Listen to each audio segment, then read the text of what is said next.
game. We good? Hey guys, Brian from Stogie Review here at IPCPR 2011, and I am here with Frank Herrera. You would probably know him from La Caridad del Cobre. I said that right? It's a mouthful. LCDC. LCDC, yeah. It sounds like it should be a rock band, but it's not. It's a cigar that rocks instead. Yeah, exactly. So what's new?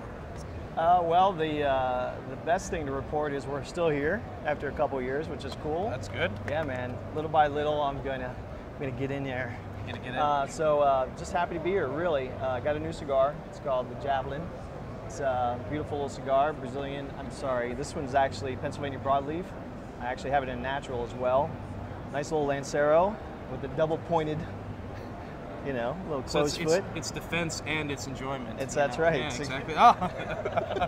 Oh, hello. How are you? Or you can, it could be a stylist. Yeah, I see that. Yeah, so, you know, a couple things. You know, I wanted to have something new for the show, of course. Wanted to kind of show that we're kind of, you know, being active and develop something new. Dig the Pennsylvania broadleaf idea. Yeah, for sure. You know, something really cool. I know Brad, my man over at Jameson, has used it on some stuff, and I really dug that. Really had an old picture of my old man throwing a javelin in Cuba, which was always kind of cool and inspirational to me. So sitting around, you know, just came up with it. So it's got a little backstory.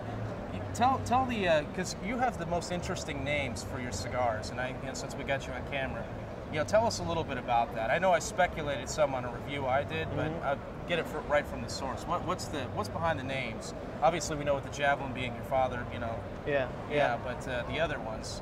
Yeah, well, we chose the overall name, La Caridad del Cobre, because it's the patron saint of Cuba, you know, so it's really important to Cubans. And, you know, I'm not a really religious person, but I can appreciate that it's kind of a guidepost for people. It's important. And cultural. Cultural. Yeah, you know, we always need hope and all that. But in any event, so La Tirada, which is the line we launched last year, is a name for it's kind of a Cuban lottery system, old school Cuban. But what's really intriguing about it is there's 100 numbers and everything corresponds with an animal or a thing and all that. So I said, wouldn't it be cool just to kind of name the cigars, the numbers, and whatever it corresponds to. So like the number 48 is La Cucaracha, so which is kind of a joke, just because being Hispanic, you know, you meet someone and say, oh, are you Mexican? Are you this? You know, oh, do you know La Bamba? Do you know La Cucaracha? Yeah. You know, it's kind of silly, so I'm like, yeah, fuckers, here it is. You can bleep that out if you want. Nah, here's the Stogie Review. We don't delete any swear words. There's the Cucaracha. We don't bleep shit. Yeah. This is a fun, you know, you got the dual wrappers, you know, top and bottom there. That's a fun looking cigar. It's a fun looking cigar. It's not a gimmick. I mean, it's the real deal. It smokes well. It's pleasant. It's just an overall. And you know, people say, "Oh, what a new, interesting shape." It's not. I mean, you guys know this is as old school as it gets. You know, this is the shape of back in the day. So you know, it's our best seller. You were telling me. I think you said that you should pretty much cut right to the. This cap part kind of is an indicator of where a good place to cut it is, right? That's what you were telling me? Yeah, it's kind of unofficial. Because one of the things, I think one of the mistakes people make with this cigar, if they have issues with it, is they cut it too lean.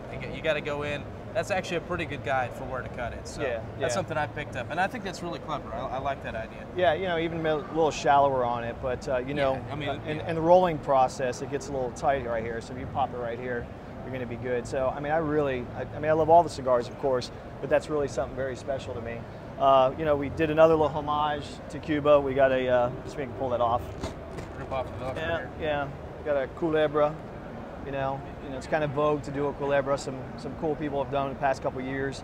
I wanted to do it just kind of as a homage to the cigar industry and some, you know, Los some Cubans. Tres Juarez, is that what it's called? Los Tres Juanes, which is the 3 Juans that are in the little boat under the La Caridad del Cobre. They're struggling to seize, and they're about to die, and just when they're about to die, they find a statue of La Caridad del Cobre. So those are the 3 Juans that were in the boat. Oh, okay. So these are the... everything's got a story here. Yeah, so there's actually two white guys, Hispanic Cubans, right? And then there was a slave, a black slave in the boat. So the darker Maduro is actually that Juan. That's cool. So kind of cool, you know, they're kind of stuck in the boat, you know. So it's about hope, it's about just homage to the culture and all that, and just having fun too, you know. So in addition to the cigars, which you got all kinds of stuff going on with the cigars, you're also, you know, you're a lawyer, and you represent a number of people, especially one of your specialties is dealing with trademark deals with Cuba. Cuban names versus what we have here in the U.S. Yep. Tell us a little bit about that. What's happening there? Well, on the Cuban side of things, Corporation Habanos is still aggressive in opposing and canceling trademarks that contain the word Havana or Habanos.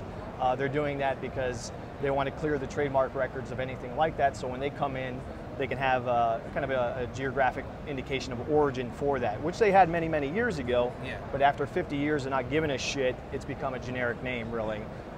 So they're doing that very aggressively. They continue to do it. I represent 4 clients. One Guantanamera that goes back 10 years now. That's still in litigation, and we're making huge progress on that. We won at the district court. Right next to me, Havana Sunrise, I actually represent them as well. Benny Gomez has been in the industry forever. He said, hey, they're attacking me. I was like, I'm there for you, man, no charge. So that continues. There's always disputes in the cigar industry. I try to help clients resolve it without any litigation, because this is really kind of a gentleman's club with a nod to the ladies as well. Yeah. But there's a few things going on right now that are going to be disputes. I know of them.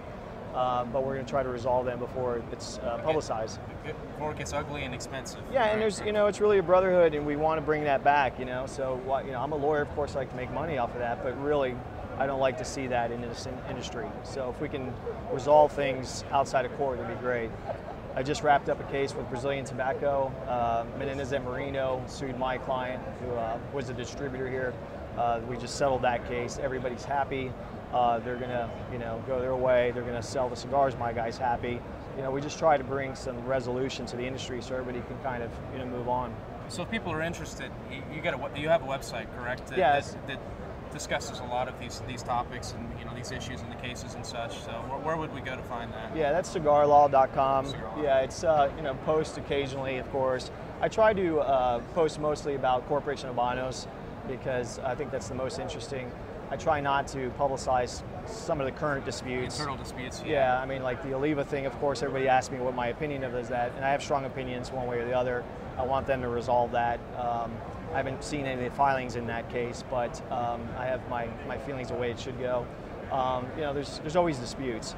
I don't like to see them get ugly. I like people to resolve things, but I also think people should respect the industry and the culture and what their obligations are. Absolutely. Whatever side it might be. So, that's what I do.